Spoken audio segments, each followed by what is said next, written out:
Okay, bear with me because we're dealing with some very complicated concepts, and some of these concepts are not necessarily all that complicated, but they're complicated enough that it makes it that much harder to put into words in such a way that I can have the reasonable expectation that people are going to understand what I'm saying. So it takes a lot of effort to put this into language, and normal language, and I'm not the most qualified person to do that either, which is why it takes so much effort. But I'm going to do the best I can. So before getting into the disagreement, let me add one other statement here that that I'm going to agree with. He says, beginning already in early Platonism, space was interpreted as an empty and neutral background, a receptacle wherein dead matter is mechanistically informed by abstract concepts. At 3:15 in Bruno, Schelling has Alexander deconstruct and repudiate this degenerate version of the theory of forms. In its place, he offers a vision of the ideas as an organic interconnection of individuals in a world before time, before their actualization in corporeal embodiments that sharply distinguish one from another. So in other words, he's claiming that the plural, before time, before they take on corporeal embodiment, are in some sense individualized without being as sharply separated or distinguished as they are in their corporeal embodiments. Which, depending on how that's understood, I can go with that. The way I like to think about it is, I've talked in the past about the idea of the concept of eternal causation, which is actually a concept that is also utilized in Christianity. Christians defend the doctrine of the Holy Trinity in part by teaching that the Father, who is the arche of the Trinity, the cause, origin, and source of the Trinity, eternally causes the Son and the Holy Spirit. Well, I'm saying the same thing about the world at large, about the cosmos at large, the universe. The cosmos as a whole and everything in it are eternally caused by God. So the cosmos is eternal like God, but unlike God, is caused by God. That is not to say, when I say it's caused by God, that is not to say that I am thinking dualistically as the cosmos being something other than God.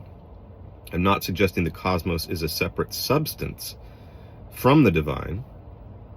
I'm saying that the cosmos is an extension of God's being, or an extension of divine being in general, but it is distinguishable from the divine in the sense that it is not God as cause.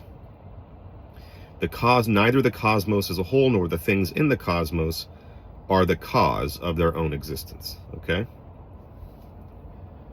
Let me know if you need further clarification on that in the comments, but I think that was about as clear as I could get on that. So, let us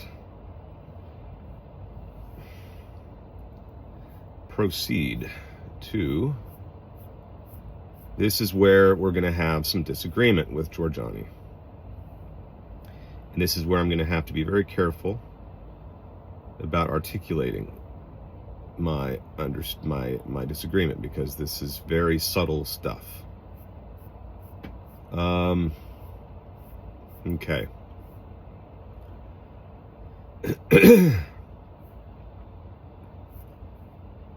Okay, here we are.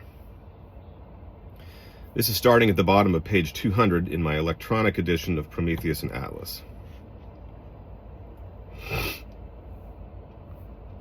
In an exchange between Clara and the doctor, so now he's discussing Schelling's book called Clara, Schelling develops at length the idea of something mediate between body and spirit. And you'll see momentarily that body and spirit are not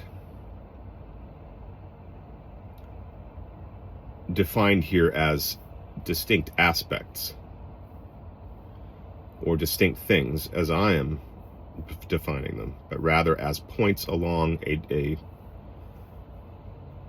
spectrum of the same substance. Schelling's idea, or Bruno's helomorphic idea.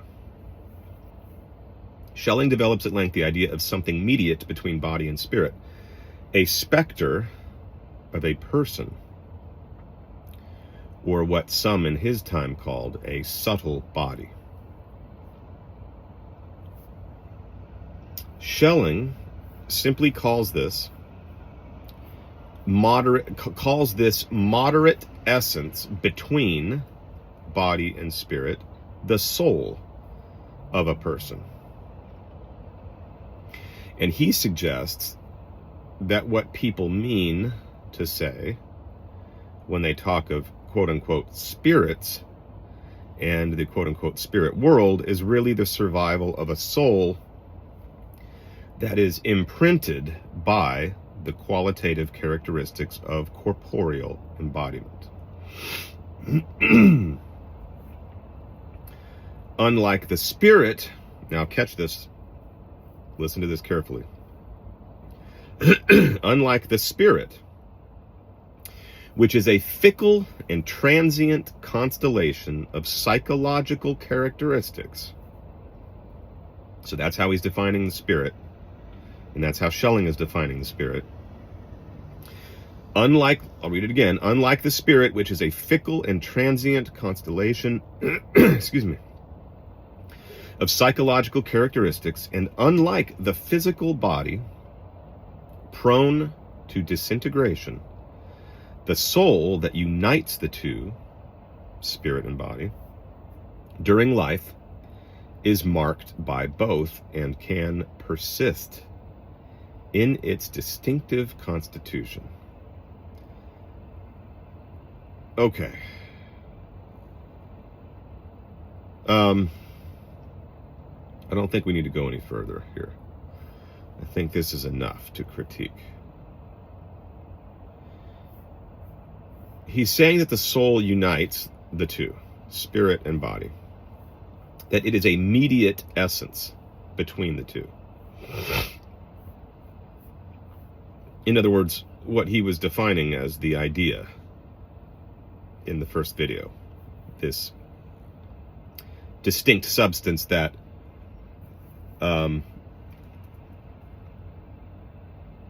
that incorporates or conflates the properties of concept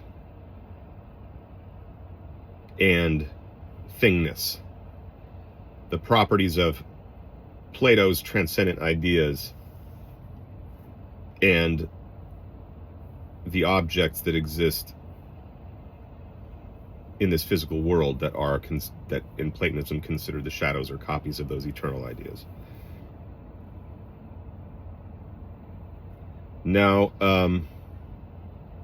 so really the body here then, which he says disintegrates, the physical body,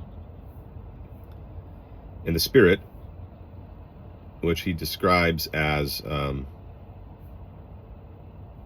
a fickle and transient constellation of psychological characteristics, those are just 2 points along the spectrum of this substance uniting the abstract and the concrete for Jorjani and Schelling.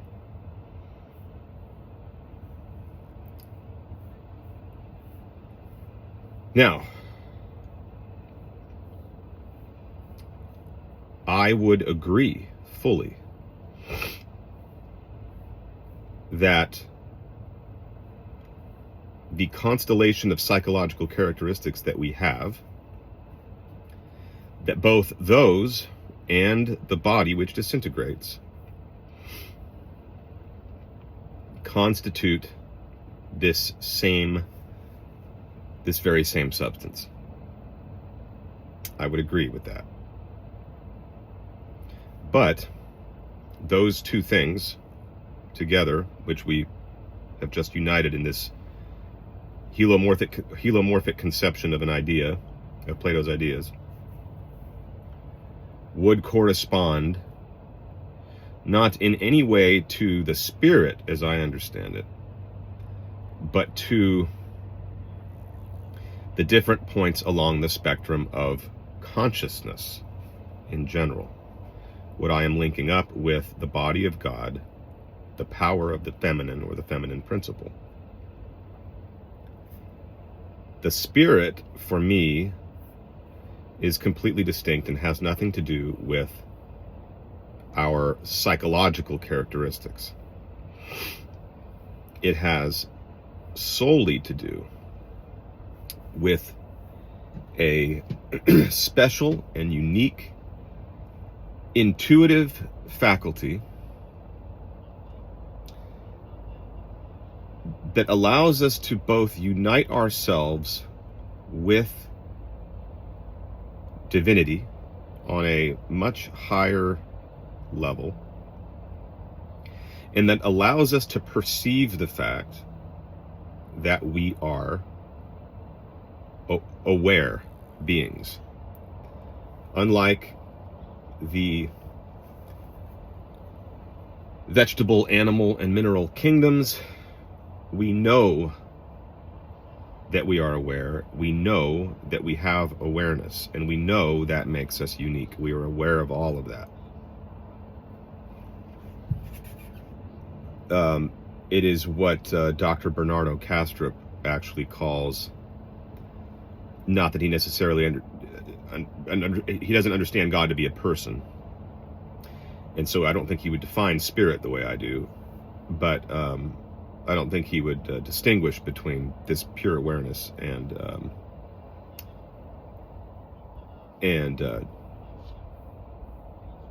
consciousness in general. But it's what he would call, and I like the term, metacognition.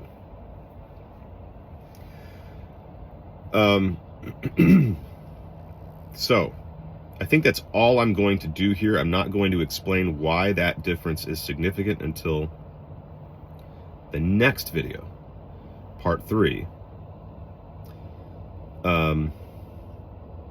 where I'm going to explain why I think this has significance for our understanding of ethics. But before I end this video, I need to lay this out a little bit more. So,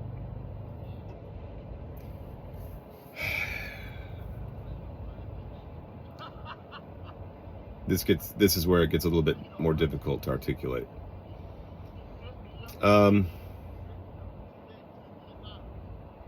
To Jorjani's credit, he is not a pure pluralist, or well, I don't even think I need to qualify it with the term pure. He's not a pluralist at all, although he gets accused of being a pluralist, probably because of his radical ideas about free will, which I sympathize with, actually.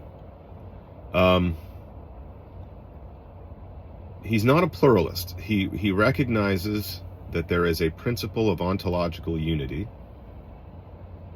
which he identifies with Heraclitus's logos, or this eternal flux of Heraclitus, which is symbolized by fire in Heraclitus thought as well as in Zoroastrianism.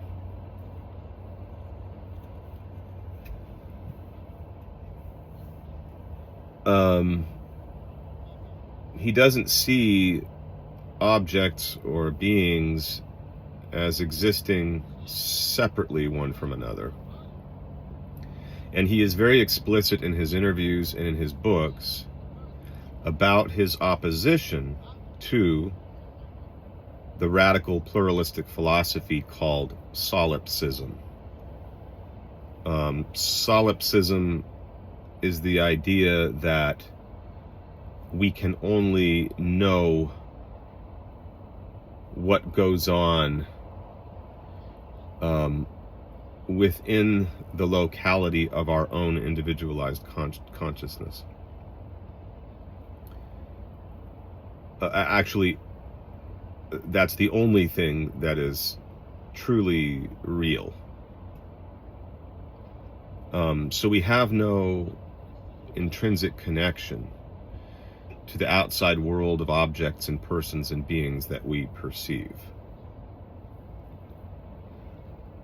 And he repudiates that in very clear terms. So in that regard, I'm in full agreement with him that our understanding of the primordial past should be one in which there is an ontological unity between oneness and plurality. They are equally ultimate, to use the terminology of a Reformed Christian philosopher I read many years ago. He talked about the equal ultimacy of the one and the many.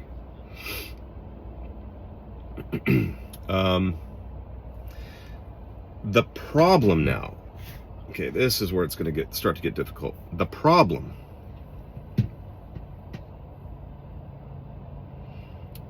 is that Jorjani and Schelling, they stop there with their organic and mystical conception of Plato's ideas,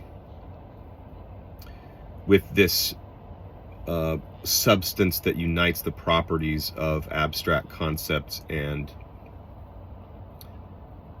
things, which the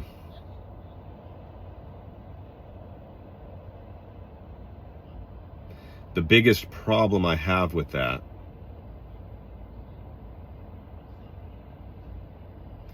is that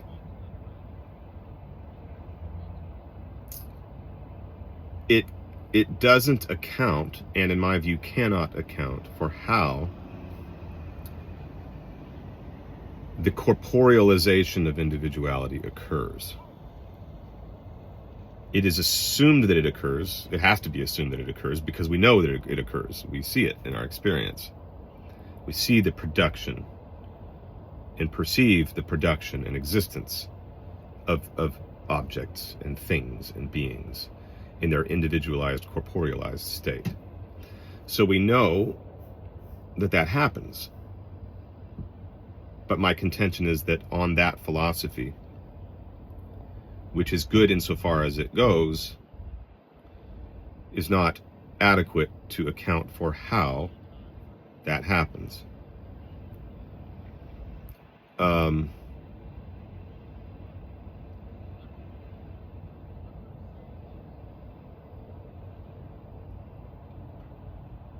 My contention is that you will never account for the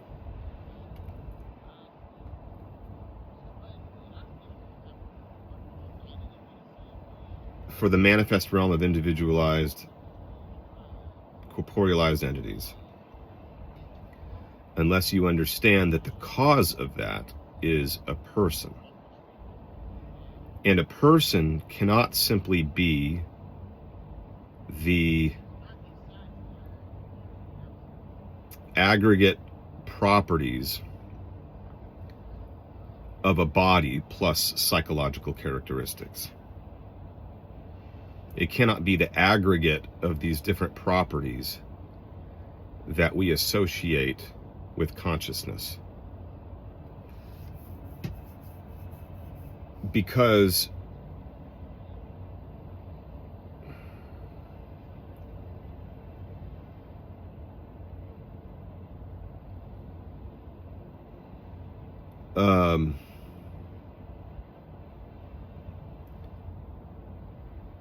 when you depersonalize or make impersonal the primordial principle or reality that brought about the manifest, all you can work with now is a mere substance. That's all you have to work with. So that substance would either have to be understood monistically, which Jorjani also rejects. He rejects monism. But it would have to be understood monistically. As something without inherent differentiation. And if you understand it as not having differentiation, not being characterized by differentiation inherently, then that primordial being, that primordial reality, would have to be infinitely coextensive in all directions, which means that there would be no difference between being conceived of that way and nothingness. And we could never get the cosmos, the manifest, out of nothingness. So then, with that impersonalized understanding of this ideal substance, the only other option one would have is to conceive of reality in a pluralistic sense, in which the plurality of beings that we see always existed pluralistically in some way, shape, or form, which means that they would have no inherent or intrinsic connection to one another. There would be no ontological principle of unity, and therefore everything and everyone would exist with complete autonomy, and you would be back to solipsism, where you could not make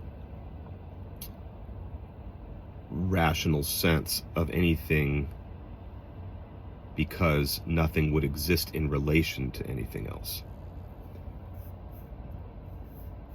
So that's where we're back. When you depersonalize or impersonalize, you are forced to conceive of reality dualistically. You then are back to the drawing board trying to come up with an answer that makes sense, but with only the two options that stand over and against one another: to either accept the monistic idea of oneness without difference, or the pluralistic idea in which nothing has intrinsic relationship to anything else, and therefore you have this radical solipsistic world in which nothing makes sense and everything is just this chaotic. You wouldn't even be able to put thoughts together, right? You wouldn't even be able to string logical sentences together because nothing would have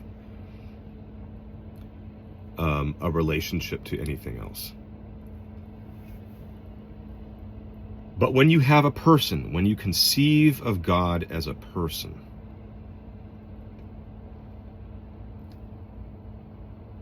you then understand that he is both one and many, in the sense that he that the person, the singularity of God, which is indivisible, because person by nature is indivisible. As we've talked about before, person is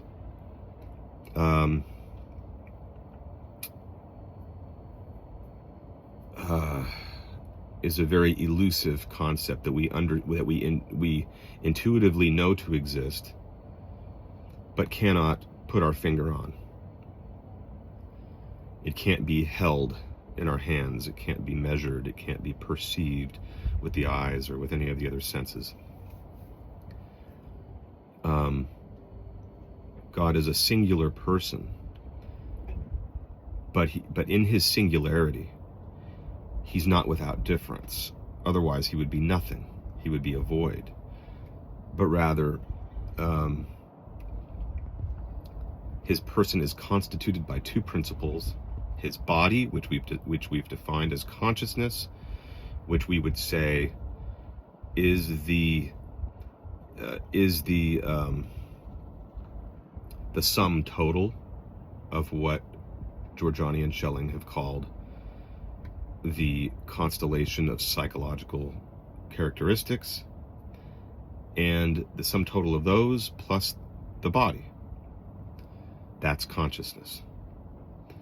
And the spirit has nothing to do with these psychological characteristics. The psychological characteristics we have are just the way in which consciousness constitutes itself in a human being, or other conscious beings. So,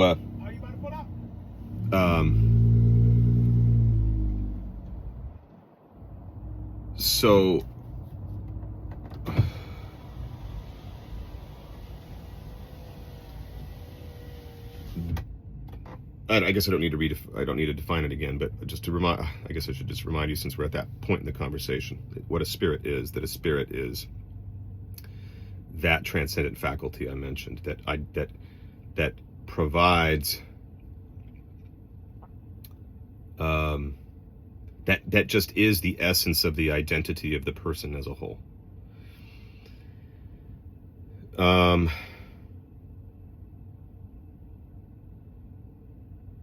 So I'll stop. This is where I'll stop, because at this point we would have to explain why this is so significant for ethics and why it grounds ethics. The idea that the singularity and indivisibility of the person of God is inherently constituted by the polarity of spirit and body. All right, so that's what we'll do next.